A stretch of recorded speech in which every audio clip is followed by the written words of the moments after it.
यस कार्यक्रमको मुख्य प्रायोजक सर्वप्रथम 53 ग्रेड प्रमाणित मारुति सिमेन्ट हामी बनाउँदैछौं नेपाललाई। यस कार्यक्रमका साथमा Garima Bikas bank, access to all, Mangaldeep marigold, Puja Agarbatti, riverfront beach resort, Butar, Kuringhat. Marketed by इन्द्रेडी एडभर्टाइजिङ, मिडिया पार्टनर अर्थ र व्यापार विकली, अर्थव्यापार.com। दर्शकवृन्द नमस्ते। कार्यक्रम समृद्धि बहसमा यहाँहरूलाई हार्दिक स्वागत गर्दछु। म नवीन काफले। नेपाल सरकार, राष्ट्रिय योजना आयोग र हाम्रो राजनीतिक नेतृत्वले पनि नेपालको पर्यटन क्षेत्रलाई देशको विकास र समृद्धिको एक प्रमुख आधार हो भने पनि नेपालको पर्यटन क्षेत्रले गर्नुपर्ने जति आशातीत प्रगति गर्न सकेको छैन। एकातिर देशभित्र निजी क्षेत्रबाट ठुलो मात्रामा होटेल लगायतका पर्यटन पूर्वाधारमा लगानी भइराखेको छ भने अर्कोतिर त्रिभुवन अन्तर्राष्ट्रिय विमानस्थलको सीमितता र हाम्रो आफ्नै राष्ट्रिय ध्वजावाहक र पर्याप्त जहाजहरू हुन नसक्दा देशको पर्यटन क्षेत्रले गर्नुपर्ने जति प्रगति गर्न सकेको छैन।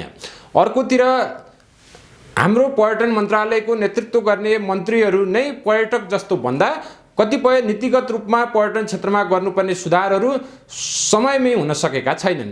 नेपालको पर्यटन क्षेत्रको आजको दिन पर्यटन क्षेत्रलाई आगामी दिनमा गरिनुपर्ने सुधार, यसका निम्ति सरकारले गर्नुपर्ने पहल र निजी क्षेत्रको आगामी दिशाबारे कुराकानी गर्न आज मैले एकजना अग्रज पर्यटन व्यवसायलाई कार्यक्रममा निमन्त्रणा गरेको छु।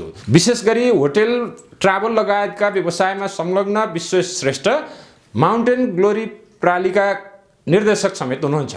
आउनुहोस् आजका मेरा अतिथि माउन्टेन ग्लोरी प्रालीका निर्देशक विश्वश्रेष्ठलाई कार्यक्रममा स्वागत गरौँ। विशेषजी कार्यक्रममा यहाँलाई स्वागत छ। नमस्कार। मैले अलिकति पृष्ठभूमिमै कुरा राख्यौँ। हामी यो कार्यक्रम छायाङ्कन गरिरहँदा भर्खरै मात्रै मन्त्रीमण्डलमा एउटा परिवर्तन देखिएको छ। हाम्रा पुराना मन्त्रीहरू बिदा हुनुभयो अथवा गठबन्धन नयाँ स्वरूपमा आयो र पर्यटन मन्त्रालय पनि को नेतृत्वमा पनि नयाँ मन्त्रीज्यू आउनुभएको छ। कुराकानीको सुरुवात यहाँबाट गऱ्यौँ। पर्यटन क्षेत्रको विकासका निम्ति भनेर हाम्रो सर्वोच्च निकाय त संस्कृति, पर्यटन तथा नागरिक उड्डयन मन्त्रालय नै हो। तर मन्त्रीज्यूहरू यसो हेर्दाखेरि कस्तो देखिन्छ भने उहाँहरू नै पर्यटकका रूपमा जस्तो 2-4 महिना, 6 महिना वा वर्ष दिन बढीमा कार्यकाल बिताउन पाउने ढङ्गले मन्त्रीजीहरू रहनुहुन्छ। यसले समग्र पर्यटन क्षेत्रमा कस्तो किसिमको अस्थिरता वा नीतिमा कस्तो किसिमको समस्या देखा पर्ने गरेको छ?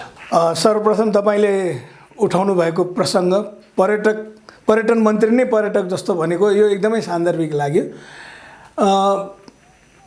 ट्रेडमा चाहिँ प्रब्लमै के भइरहेछ भने अब हामीले चाहिँ विशेषज्ञ पर्यटन मन्त्री आओस् भन्ने चाहना राख्छौँ। जस्तै अर्थमन्त्री जहिले पनि एउटा विशेषज्ञ नै आउनुहुन्छ र राष्ट्रको अर्थनीतिलाई कसरी लैजाने भन्ने उहाँले प्लान गर्नुहुन्छ।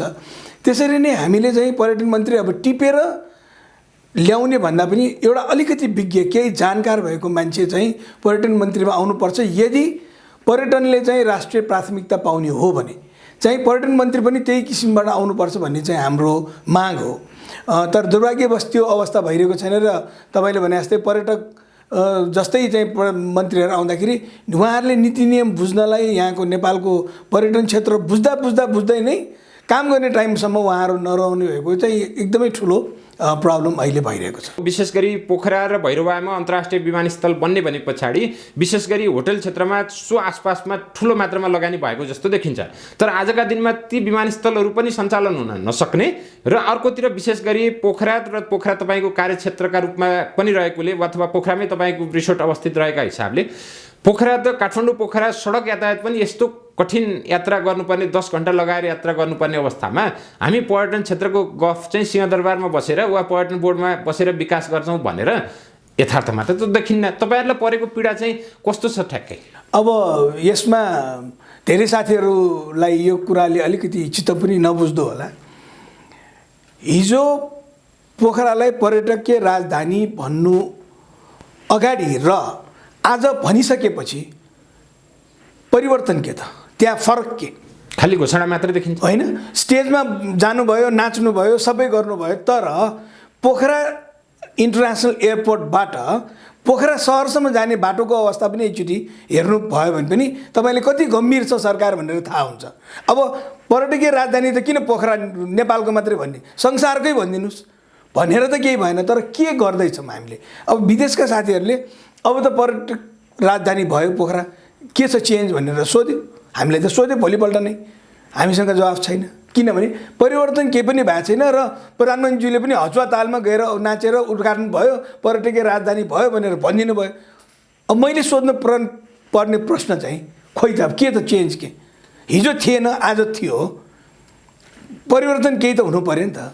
समस्याका विषयमा हामीले लगभग कुरा गऱ्यौँ, तर विशेष गरी पोखरा अन्तर्राष्ट्रिय विमानस्थल, भैरवा विमानस्थल र त्रिभुवन अन्तर्राष्ट्रिय विमानस्थललाई पनि थप क्षमता विस्तार गर्ने हो भने तपाईँले निजी क्षेत्रका रूपमा यी विमानस्थलहरूलाई चलायमान बनाएर ती वरपरका पर्यटकीय गन्तव्यहरूलाई प्रमोट गर्ने हो भने सरकारले कस्तो किसिमले रणनीति बनाएर आजका दिनमा विश्व बजारमा जाने निजी क्षेत्रलाई पनि साथमा लिने हो कि अथवा विदेशी कुनै कसैलाई आह्वान गरेर यी अन्तर्राष्ट्रिय विमानस्थलहरू सञ्चालनमा ल्याउन सकिन्छ कि तपाईँहरूले देखेको सम्भावना चाहिँ के छ? सम्भावना प्रचुर छ।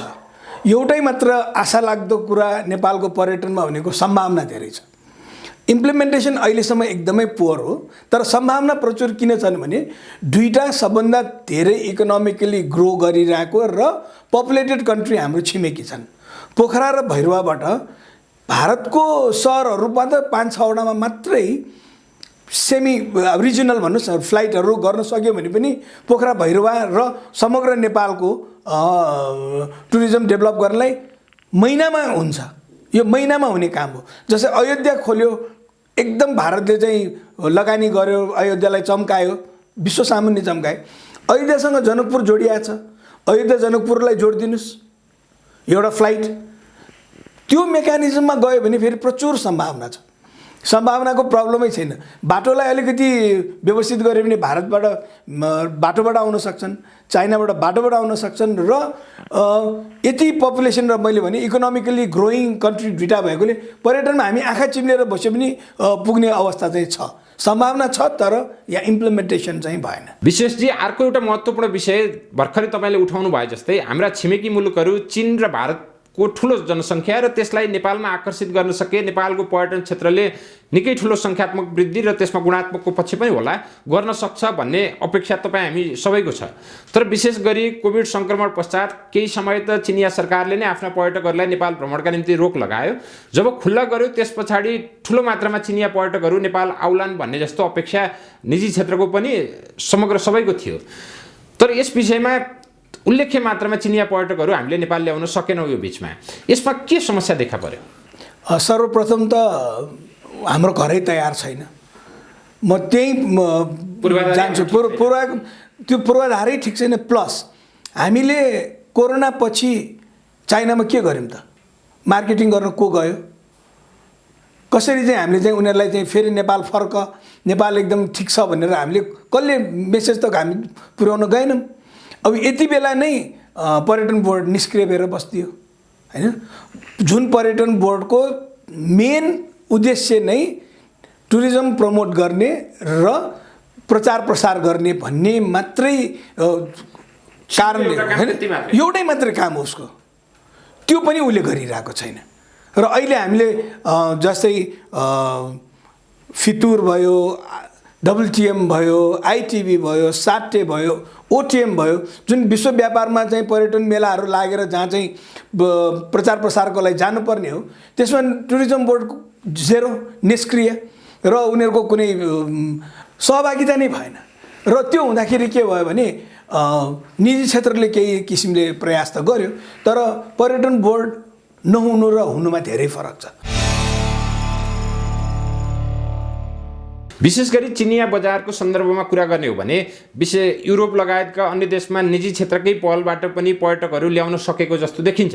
तर चिनिया बजार अलि ठुलो भएर हो कि अथवा चिनिया बजारसँग नेपालको संस्कृतिमा देखिएको परिवर्तनका कारणले, भाषा लगायतका समस्याका कारणले पनि व्यवसायीहरूले सानो समूहमा वा सङ्ख्यामा गएर चीनमा प्रवर्धन गर्दैमा ठुलो इफेक्ट नदेखिने र त्यसका निम्ति राज्य स्तरबाटै अथवा प्रधानमन्त्री वा अरूकै भ्रमणको तहबाट पर्यटन प्रवर्धनका निम्ति अलिकति ठोस कार्यक्रमहरू ल्याउनु आवश्यक भएको हो चिनिया बजारका लागि? चिनिया बजारको लागि ठोस कार्यक्रम त अत्यावश्यकै छ।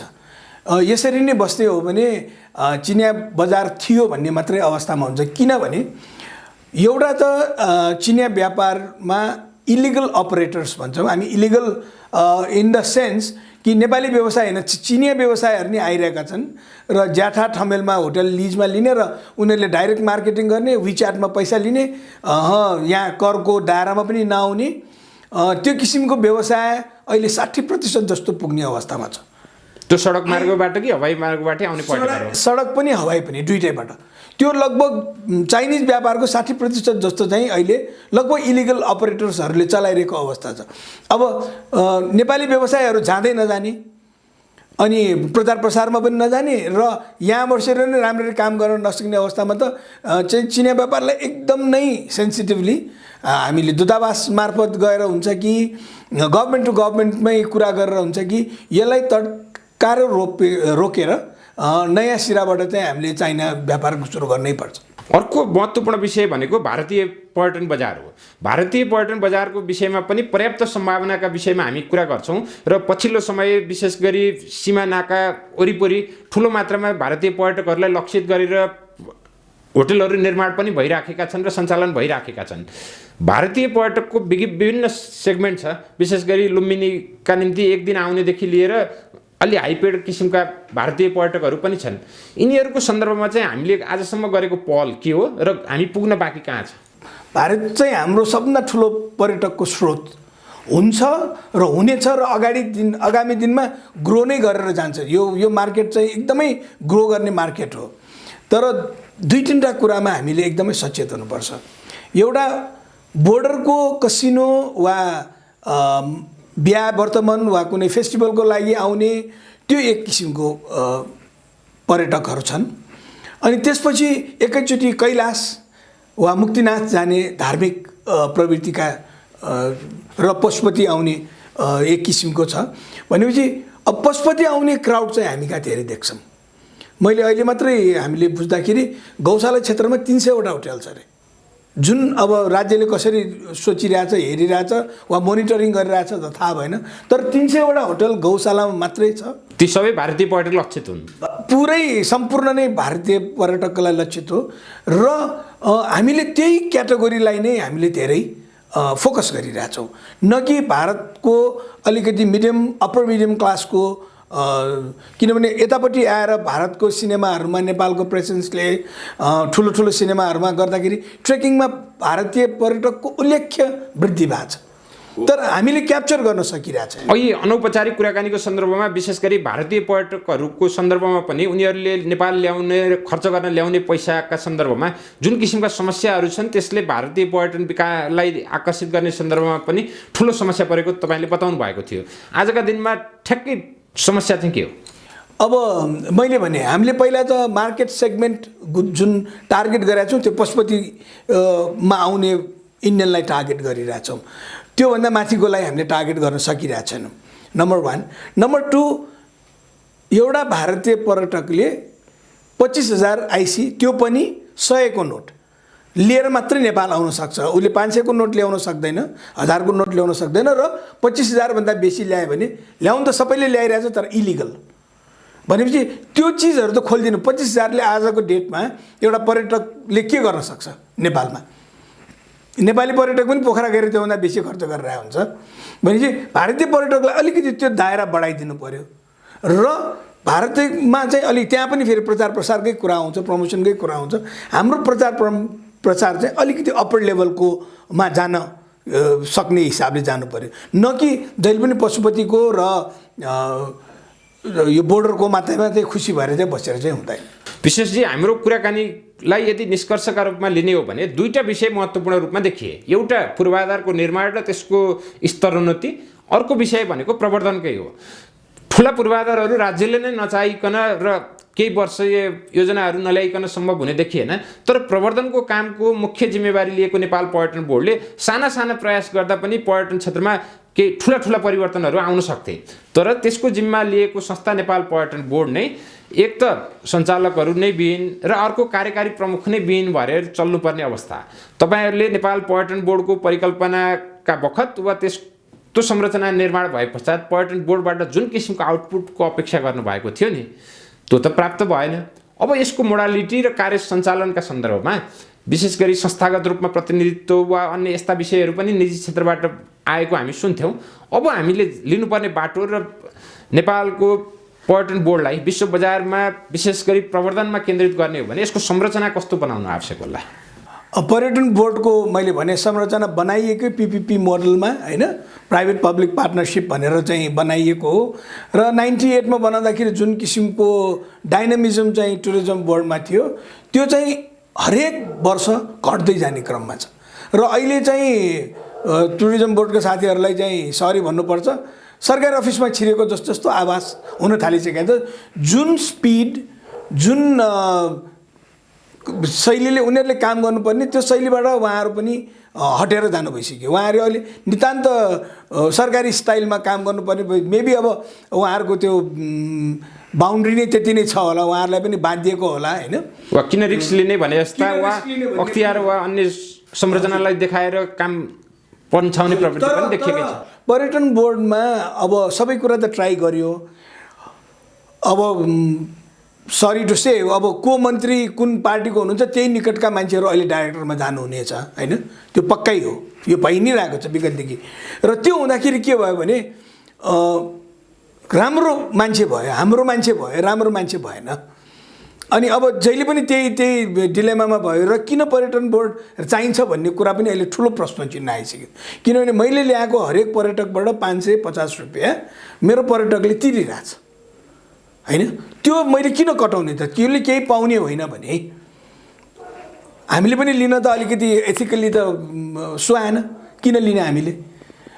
पर्यटन बोर्डले तुरन्तै अहिले मन्त्रीज्यूलाई म एकदमै हात जोडेर बिन्ती गर्न चाहन्छु कि पर्यटन बोर्डको रिक्त पद तीनजना डाइरेक्टर, यो PPP मोडलमा 3 जना डाइरेक्टर निजी क्षेत्रबाट गइरहेका छन् र CEO तुरन्तै 1 हप्ताभित्रमा राखेर सिरियसली यसलाई चाहिँ प्लान गर्नुपर्छ र जुन कारणले चाहिँ यो विदेशमा गएर खर्च गर्न नपाउने जुन एउटा नियमले बाँधिया छ उहाँहरू, त्यो पनि तत्कालै फुकाउनु पर्यो सो द्याट अलिकति इन्डिपेन्डेन्टली काम गर्यो भने अगाडि आउने सिजनलाई एटलिस्ट केही गर्न भ्याइन्छ। नभए अब अर्को फेरि 1-2 महिना गयो भने फेरि हाम्रो प्रिपरेसन पुग्दैन र हामी यसरी नै गार्जियनसिप नभएको जस्तो चाहिँ अगाडि बढ्नु पर्ने हुन्छ। विशेष गरी निजी क्षेत्रबाट पनि पछिल्लो समय ठुलो मात्रामा ठुलो लगानी र ठुलो परिणामका संरचनाहरू विशेष गरी होटल लगायतका पूर्वाधारमा लगानी भइराखेको छ। विशेष गरी पोखरामा तपाईहरुले सञ्चालनमा ल्याएको माउन्टेन ग्लोरीको एउटा नमुनाकै रूपमा त्यो क्षेत्रमा र देशैभित्र पनि लिन सकिने अवस्था छ भने अन्य क्षेत्रबाट पनि विशेष गरी चेन होटलहरू र देशकै अन्य भूभागमा पनि ठुला होटल संरचनाहरू बनिराखेका छन्। देशकै करिब ठुला परियोजनाहरू मध्येको एउटा परियोजना जस्तो होटल निर्माण र सञ्चालन गर्दाको तपाईहरुको अनुभव कस्तो रह्यो आजका दिनमा? मुख्य कुरा नवीनजी, हाम्रो धेरै मागहरूमध्ये एउटा माग चाहिँ पर्यटनलाई पनि उद्योग सरह मान्यता पाऊ भन्ने हाम्रो एउटा माग हो। किनभने राज्यले के गर्यो त भन्ने कुरा पर्यटनमा एउटा ठुलो प्रश्न चिन्ह छ। अहिलेसम्म जति पनि पर्यटनमा प्रवर्धन भएको छ, सबै डेभलपमेन्ट भएको छ र यहाँसम्म आउनेमा 90% नै चाहिँ प्राइभेट सेक्टरको हात भयो। किन होटलमा त्यत्रो लगानी, पूर्वाधारमा त्यत्रो लगानी सबै नै चाहिँ निजी क्षेत्रले नै गरिरहेछ। अहिले निजी क्षेत्रको एयरलाइन्स मात्र नहुने हो भने तपाईले नेपालमा पर्यटनको सोच्नै सकिँदैन। पर्यटन मात्रै हैन, यातायातकै साधन नै नहोला भने यातायातको मैले पर्यटनको क्षेत्रमा मैले फोकस गरेँ। मैले निजी क्षेत्रको लगानी नहुने हो भने अहिले पर्यटनै हुँदैन। ल भन्नुस्, निजी क्षेत्रको एयरलाइन्स नहुने हो भने हामीले पर्यटन कल्पनै गर्न सक्दैनौँ। त्यस्तै नै निजी क्षेत्रको होटलहरुमा लगानी, निजी क्षेत्रको लगानीकर्ताहरूलाई उद्योगको एउटा क्याटेगोरीमा राखेर अनि केही सेवा सुविधा चाहिँ सरकारले दिने हो भने फेरि यसलाई लगानी गर्ने साथीहरू पनि धेरै आकर्षित हुन्छन्। तपाईको भनाइको आशय बुझ्यौं, विशेष गरी नेपालका होटलहरूले उद्योगहरूले पाउनुपर्ने सेवा सुविधा पाउन नसकेका कारण होटल व्यवसाय थप मर्कामा परेका छन् भन्ने तपाईको आशय हो? एकदम नै हो, एकदम नै हो। किनभने एउटा होटल एउटा ठुलो कम्पोनेन्ट हुन्छ र त्यसको रोजगारीको हिसाबले पनि गर्ने हो भने राष्ट्रमा धेरै नै रोजगार सृजना गर्न सक्ने एउटा इन्डस्ट्री पर्यटनै हो। सानो सानो फ्याक्ट्रीहरू आजकल मोडर्नाइजेसन भएर कम कम मान्छेले पनि चल्छ भने हस्पिटालिटी यस्तो एउटा क्षेत्र हो जहाँ चाहिँ म्यान पावर चाहिँ स्ट्यान्ड बाई नै हुनुपर्छ र म्यान पावरको त्यति नै खाँचो भइरहेको छ। त्यसलाई चाहिँ प्राथमिकता दिएर उद्योगको दर्जा दियो भने चाहिँ पर्यटनमा अझ पनि अब अहिले धेरै नै लगानी भित्रिरहेछ। अहिले इन्टरनेसनल चेन अब 2-4 वर्षमा त सबै इन्टरनेसनल चेन चाहिँ नेपालमा आइसक्ने अवस्था छ भने तिनीहरूलाई कसरी प्रवर्धन गर्ने त? उनीहरूलाई टिकाइराख्ने वा अरू पनि आकर्षित गर्नलाई त हामीले केही न किसिमको त प्याकेज दिनु पर्यो। त्यसको लागि चाहिँ मेरो ख्यालमा सबभन्दा पहिला गभर्मेन्टले उद्योगको दर्जा चाहिँ पर्यटनलाई दिनुपर्ने। नेपालमा पहिलो त होइन, केही आज पनि नेप्सेमा सूचीकृत भएका केही होटलहरू पर्यटन तथा होटल समूहमा छन्। तपाईँहरूले सञ्चालन गर्दै आउनुभएको माउन्टेन ग्लोरी पनि आगामी दिनमा छिट्टै सर्वसाधारणका निम्ति आइपिओ निष्कासन गर्ने योजनामा तपाईँहरू पुग्नुभयो। यसमा पछाडि पुग्नुका कारण र आगामी दिनमा तपाईँहरूले बनाएको योजना चाहिँ के हो? अब आइपिओमा जाने मेन कुरा त पुँजीलाई कलेक्ट गर्ने नै हो। हामी टुरिज्ममा लगभग 3 दशकभन्दा बेसी हिँडिसकेपछि अब केही हामीले लिएको चिज पर्यटनमा केही गरौँ भन्ने हाम्रो उद्देश्य थियो र त्यही अनुरूप चाहिँ हामीले माउन्टेन ग्लोरी बनायौँ। हामीलाई एकदमै डर मानी त्यो लगानी चाहिँ हामीले त्यहाँ गरे हो। त्यो लगानी चाहिँ अन्त कहीँ गरे भए सायद अझ प्रतिफल राम्रो हुन्छ कि भन्ने एउटा व्यापारिक हिसाब दृष्टिकोण त थिँदै थियो। तर अहिले आइपिओमा जाने चाहिँ हाम्रो चाहिँ मुख्य उद्देश्य चाहिँ आइपिओबाट आएको पैसा हामी फेरि अरू कुनै त्यस्तै उत्कृष्ट होटल काठमाडौँ वरिपरि वा चितवनमा चाहिँ हामीले चाहिँ प्लान गरिरहेछौँ।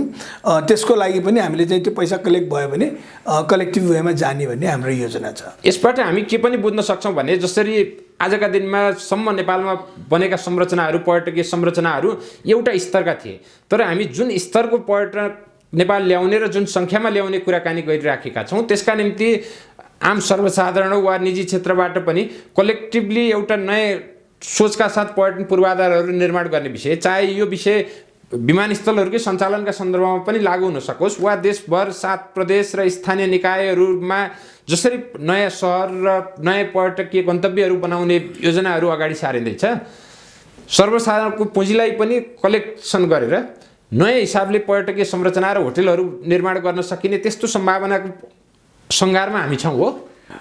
यसलाई कसरी हामीले प्लान गर्नु पर्यो भने एउटा त 2टा अन्तर्राष्ट्रिय एयरपोर्टलाई हामीले शिफ्ट गर्न सक्नु पर्यो।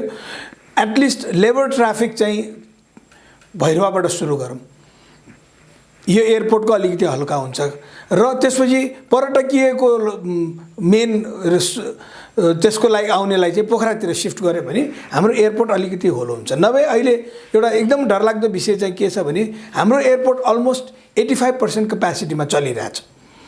85% क्यापेसिटीमा चल्दाखेरि हाम्रो एयरपोर्टले बोक्ने भनेको 11 लाख 12 लाख।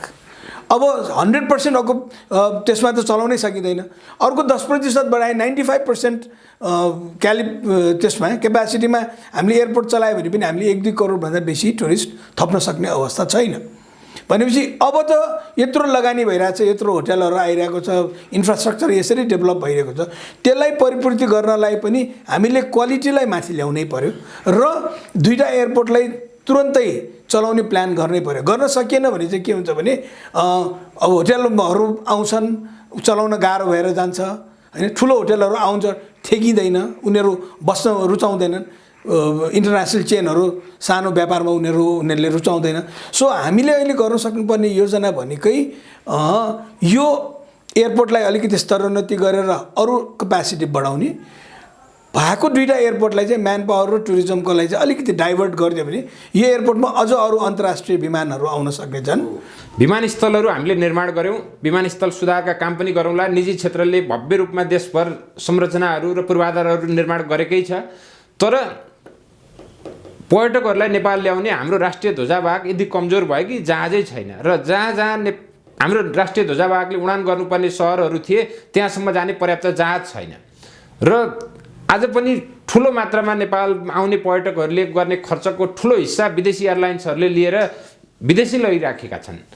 अन्त्यमा नेपाल वायु सेवा निगमलाई सक्षम ढङ्गले अगाडि बढाउन, यसको स्ट्रेन्थेनका निम्ति के कस्तो योजना र रणनीतिहरू लिनु आवश्यक होला? यसमा हामीले एकदमै ध्यान दिनुपर्ने कुरा, एउटा निजी क्षेत्रबाट लगानी गरेका बुद्ध एयर, यति एयरलाइन्सले सक्छ, उनीहरूले प्रगति गर्न सक्छ, उनीहरूले तुरन्तै प्लेन किन्न सक्छ, 4वटा प्लेनबाट 20वटा प्लेन पुर्याउन सक्छ भने राज्यले संरक्षण गरेको, राज्यले लगानी गरेको पैसाको प्रभाव नपर्ने त्यो एयरलाइनले किन विकास गर्न सकेन त भन्ने एउटा ठुलो प्रश्न चिन्ह आउँछ। जसको मुख्य काम नै जहाज चलाउने हो।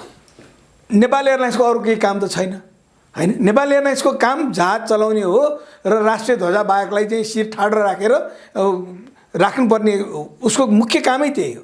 तर निजी क्षेत्रले चाहिँ तुरन्तै एटिआर, अब हामी पत्र पत्रिकामा पढ्छौँ 2टा एटिआर थप्यो भन्छौँ, 2टा प्लेन बुद्धले थप्यो, 2टा यतिले, त्यो कति इजिली भइरहेको छ। त्यो नेपाल एयरलाइन्समा किन हुन सक्दैन? अब योभन्दा अगाडिको पूर्वमन्त्रीज्यूले पनि 4-5वटा प्लेन किन्ने बोल्नुभयो। अब निजी क्षेत्रले त आशा गर्ने हो 4-5वटा प्लेन ल्यायो भने त्यही हिसाबले पर्यटक बोक्छन्, त्यही हिसाबले चाहिँ राम्रो भएर जान्छ पर्यटनमा भन्ने हाम्रो लगानी त्यही हिसाबले भएर सुरु हुन्छ।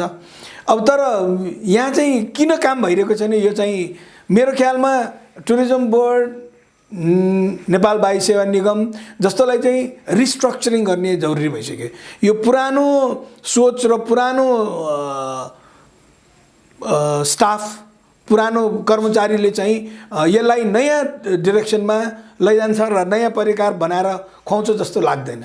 तपाईँले राख्नुभएको आशय जस्तै के अपेक्षा गर्न आजका दिनमा आवश्यक छ भने खालि सङ्ख्याका टार्गेटहरू राख्ने र त्यसलाई पुरा गर्ने बहानामा गलत तथ्याङ्कहरूको उदाहरण लिने भन्दा नेपालको पर्यटन क्षेत्र र यसका सम्पदा र गन्तव्यहरूलाई पनि उचित संरक्षण गर्दै आगामी दिनमा सही किसिमका संरचनाहरू, उदाहरणका लागि नेपाल वायु सेवा निगम, नेपाल पर्यटन बोर्डले आफ्नो जिम्मेवारी सही ढङ्गले लिएर विश्व बजारमा जान सक्ने र नेपालमा स्तरीय किसिमका पर्यटकहरू भित्र्याउन सकेर त्यसको लाभ आम जनसमुदायसम्म पर्यटन क्षेत्र मार्फत पुर्याउन सकियो भने देशका निम्ति त्यो नै सर्वोत्तम उपाय हुनसक्छ।